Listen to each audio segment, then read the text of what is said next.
Apparently, we've never done a video discussing Alastor versus Lucifer, which is wild to me because it's been suggested so many times in the comments, I could have sworn we've done it like 2 or 3 times already. But with that in mind, today we're going to talk about Lucifer versus Alastor, and before you write an angry comment being all like, "Nah, Lucifer is the most powerful person in hell, I don't understand this video," keep in mind that Alastor is the ultimate manipulator and has already been working on a plan to manipulate Charlie, and by extension, probably Lucifer. My name is Deepcut, buckle in, and let's talk about who would really win in hell, Lucifer or Alastor. Now, it was said in early live streams that Lucifer is the most powerful entity in hell, with series writer Adam Nayland later stating in a Q&A with us that the only person who could even kill Lucifer would be a more powerful angel, essentially only Sarah and the other elder angels who helped create life on Earth. In one musical sequence, we see imagery of a council of these beings wanting to throw angelic spears at Lucifer, but with the implication being that he managed to convince them not just that he should be spared, but his daughter too, and that to spare her, he would have to face certain punishments of managing hell on behalf of heaven.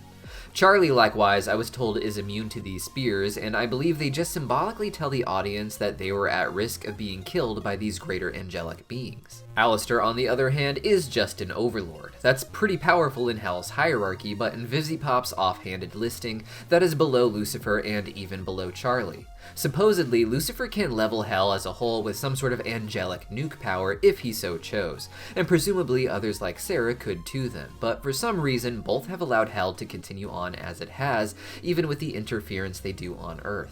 Alastor thus, if he was just put into a ring with Lucifer and told that the two of them had no choice but to duke it out, would undoubtedly lose. He put up a good fight against Adam, but even that ended up being too much for Alastor, who had to sneak away when things didn't go quite as planned.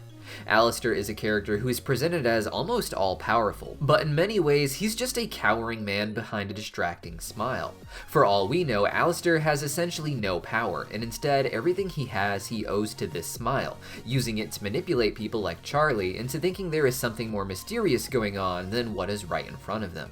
Right now, Alastor is trying to scam the Princess of Hell. He's made it clear by the end of the season that what he really wants is to get out of the bad deal he is currently in, and that by using Charlie, he will end up being the one ruling all of Hell basically, and that makes sense. Alastor doesn't want to actually rule Hell the way that Lucifer does, but he wants the power that Charlie and Lucifer have in order to essentially make himself feel safe.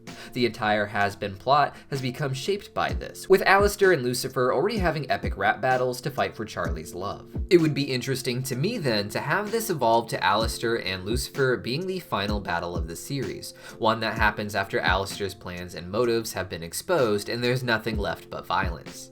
In this sort of fight, Lucifer would destroy Alastor, as I said, but the fact that it could escalate to Lucifer destroying Alastor at some point kind of shows how much power Alastor has over Lucifer through manipulation. Alastor wasn't exactly successful in turning Charlie against Lucifer, but the struggle doesn't end here, and as we saw in the last shot of everyone together when Alastor reappears in the finale, Lucifer is not looking forward to having to deal with Alastor some more. At the end of the day, Lucifer is essentially a prisoner in Hell. He doesn't want to be there, but he's there because it's the only way heaven would seem to allow Charlie herself to be allowed to exist.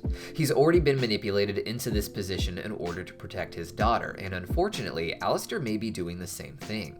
Now, Charlie herself is more powerful than Alastor and should be able to demolish him on her own as well, but unlike Lucifer, she is much more prone to manipulation. Her whole gimmick is basically letting people like Angel and Serpentius take advantage of her, and of course when Alastor comes in to help, he is ultimately taking advantage of her too. Vaggie seems to be the only person who's entered Charlie's life that didn't want to just exploit her, and unfortunately, Charlie doesn't seem to care when people try to do that. Some would argue she doesn't know, but even with Alastor, she clearly has her doubts about his behavior. I think with Serpentius, we really saw that Charlie is somewhat aware of the darkness that her father lectures about in the hearts of sinners. At the end of the day, her problem is that she still cares even though she knows they are dark. She sees hordes of people who would happily exploit her, but Charlie believes that if she provides a safe enough space to exist in, they will let go of that, and the moral part of themselves that has been hidden away will eventually surface. But that leaves her open to the exploitation of characters like Alastor, who clearly has already made great moves to get Charlie where he wants her. While he almost lost his immortal life at the hands of Adam to defend the hotel, this was after he had managed to secure some ominous favor from her.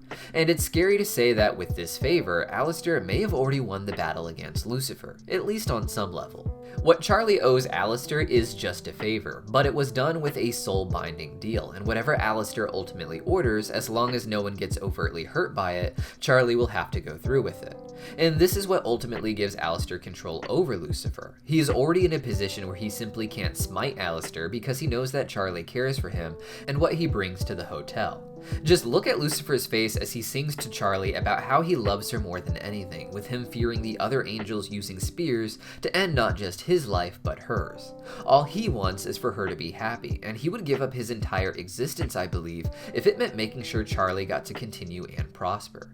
He has essentially rebuilt his entire life in hell at this point around being alone in a room with no one else, because he believes it is what's going to make Charlie happy being on her own. And through all this, Alastor is able to have real control over Lucifer. It's hard to say what twisted favor he could end up asking for that would ultimately hurt Charlie, but if I had to guess, it was never really going to be about Charlie herself. Sure, he could ask her to talk to Lilith, who most fans imagine to be the one that Alastor made his own soul deal with, but it really would be too simple for a complex mind like Alastor to manipulate Charlie for this simple favor. Instead, I think that whatever favor he does ask Charlie will be something that someone like Lilith or perhaps even Lucifer will ultimately need to put a stop to. Even if his soul deal is with Lilith and his favor with Charlie, Lucifer himself may be the only one that Alastor needs to talk to Lilith and end his soul deal with her, but in order to get him to do that, he needs to get to Charlie first in order to make Lucifer subservient to him. Whatever Charlie herself ends up doing, it's Lucifer, I think, who will end up paying the more personal sacrifice in order to make sure that she doesn't have to go through with whatever Alastor has in store for her. In that way, I would say that Lucifer has already won whatever big conflict is going to take place 2 or 3 seasons down the road, where Alastor finally calls in the soul deal with Charlie. At this point, Lucifer would be at the mercy of Alastor, needing him alive in order to undo whatever it is that Charlie has gotten herself into with this supposedly innocent little favor.